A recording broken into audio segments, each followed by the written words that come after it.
Here we are in the Athenian Agora, the best preserved agora in all of ancient Greece.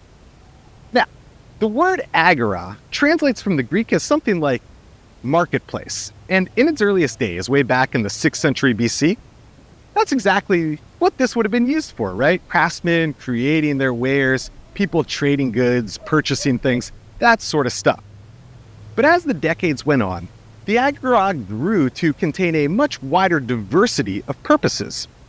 So with the development of democracy around 500 BC, the agora became the center of the Council of 500, which set the agenda for the General Assembly to vote on. And as you can see in the background way over there, with the Temple of Hephaestus, it also took on ritual and religious functions as well.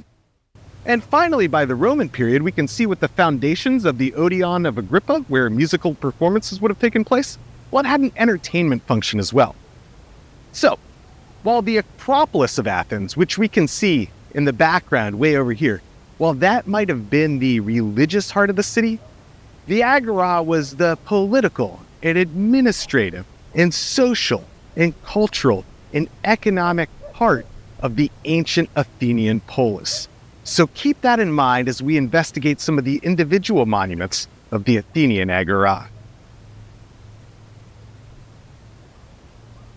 Here we are in the Athenian Agora in front of what's known as the Monument of Eponymous Heroes. Now, the Monument of Eponymous Heroes would have had 10 statues on top of this thing, each one associated with one of the mythological heroes most closely associated with the city-state of Athens. So, we've got people like Erechtheus, one of the earliest kings, or Aegeus, again, one of the mythological kings, and he's the guy who gives his name to the Aegean Sea. Now, these weren't just any heroes. It turns out that this monument actually plays a key role in the development of democracy. So, take yourself back to 508 BC, when Cleisthenes just instituted a new form of government, one where people got to vote on how their city-state would operate. One of the big kind of transitions that Cleisthenes implemented was changing the way that people were grouped. So no longer are people grouped by how much money they had. Now, they were divided into 10 tribes, each one associated with one of the eponymous heroes. And each tribe had 3 different groups within it.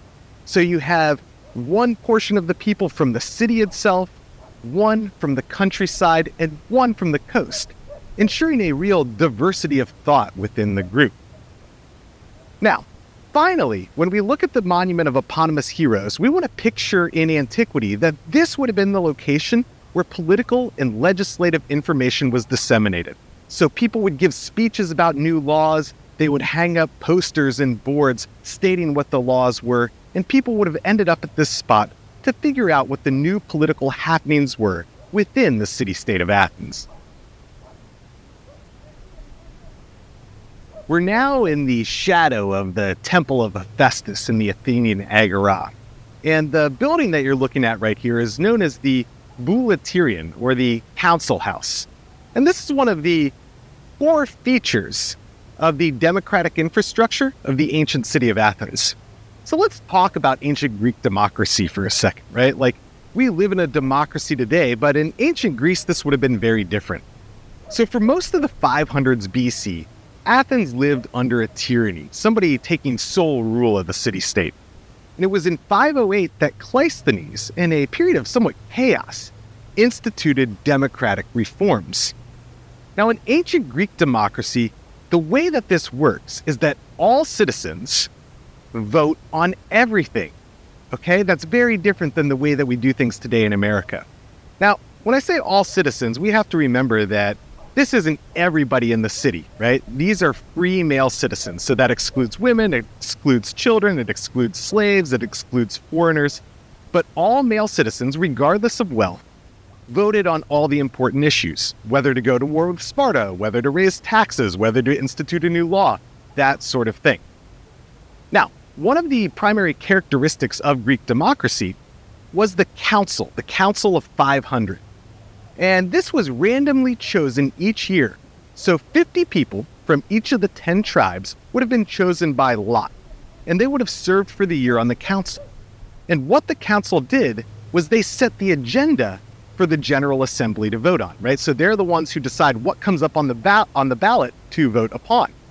Now, this seems like kind of a rather boring thing, but the decisions that they could be making, right, whether to vote on something could have huge implications, right? Whether to go to war with Sparta during the Peloponnesian War, that would have implications for decades to come.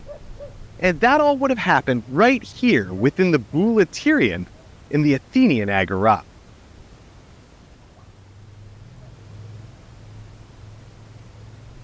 Here we are now in front of the Tholos in the Athenian Agora, and it gets its name from the rounded nature of this building. And this is another one of the very important buildings within the broader set of Athenian democratic infrastructure. So we saw over here with the Bouleuterion that that's where the Boule, or the Council of 500, would have met to set the agenda upon which the General Assembly would vote. Now, in this building, what we have are the Prytanes, and they're a subset of the Boule. So whereas the Boule is 500 people, 1 in 10 of those, or 50 people each year, would have served as a Prytanes. And what they do is they're the ones who kind of serve as the executive council. They, for example, decide when the Boule will meet, and they decide when the General Assembly will get together to vote. And each day, a different member of the Prytanes was chosen to serve as sort of the executive director, almost like the president. And what this means, when all these things are chosen randomly, right? Like people from the Council of 500, a subset of them for the Prytanes, each serving 1/10 of a year here, that something like 75% of the male citizens in ancient Greece would have served as the president of this executive council at some point in time in their life. Now, this gives us a good chance to reflect on the way in which Greek democracy worked here. What we have to remember is that it's very different than democracy in America today. Right? Today, what we do is we tend to vote on representatives, and those representatives then legislate on our behalf. But in ancient Greece, you get all male citizens voting on all the issues, and then some subset of them serving on the Boule, setting the agenda, and some subset of them serving as the Prytanes, the executive council, called it all to order.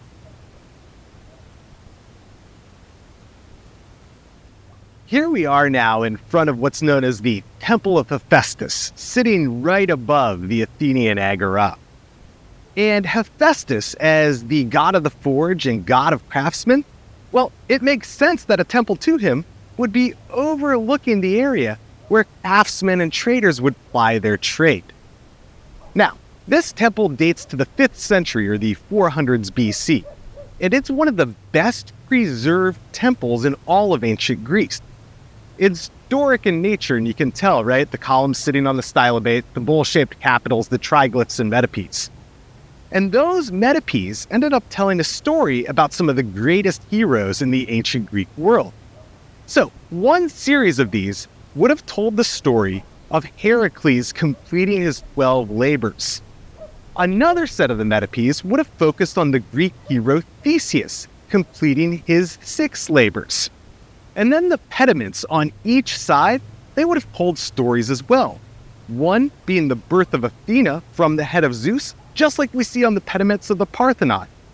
The other would have focused not so much on that, but rather on the return of the god Hephaestus to Olympus. He was cast down as a baby, and then on the pediments, he makes his glorious return to Mount Olympus. So, come check out the Temple of Hephaestus with me as we overlook the Athenian Agora, the Stoa of Attalos, and the Lycabettus Hill in the distance beyond.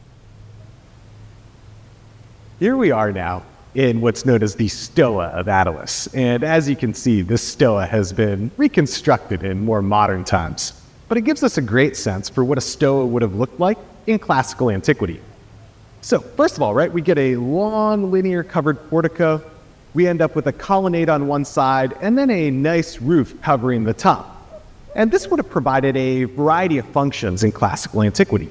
So, for one, right, it just gives you a nice shady place to get out of the sun on a hot summer's day. Another function, it would have given people a place to gather and chat about the happenings and goings-on in ancient Athenian society. And it would have given people like Plato and Socrates, right, the famous philosophers of their day, a place to come and ply their trade, asking people what it meant to be a good person in ancient Greek society. Now, this portico in particular, the Stoa in particular, dates to the 2nd century BC, and it was funded by King Attalus II of Pergamon. But this was just one of at least a half dozen different stoas in the Athenian Agora. And so as you walk around here, I want you to think of this kind of being replicated in many different parts of the site, and that'll give you a better sense for what it would have been like to move through the Agora in classical antiquity. As we stand here in the Athenian Agora, in the shadow of the Acropolis itself, we can reflect upon the role and influence that ancient Athens had on the centuries to come. It was here in Athens that we get the birthplace of democracy, right? The idea that regular people should have a choice and a voice in the way in which their society was governed and operated. And that idea of freedom sparked a series of innovations that would last through the ages. So we get new developments in art, in architecture, in literature, and philosophy, and drama. And here where I stand right now, in the Roman Odeon of Agrippa, built a half millennium after the founding of the Agora, well, that's just one example of the influence that Athens had on later societies. But even today, in the modern 21st century, halfway across the world in America, we still go back to these Athenian principles of democracy, the idea that everybody should have a say in the way in which their state operates. And so as we take in Athens, the Agora, and the Acropolis, let's reflect on these principles of freedom and choice and the role that Athens played in leading us on that path.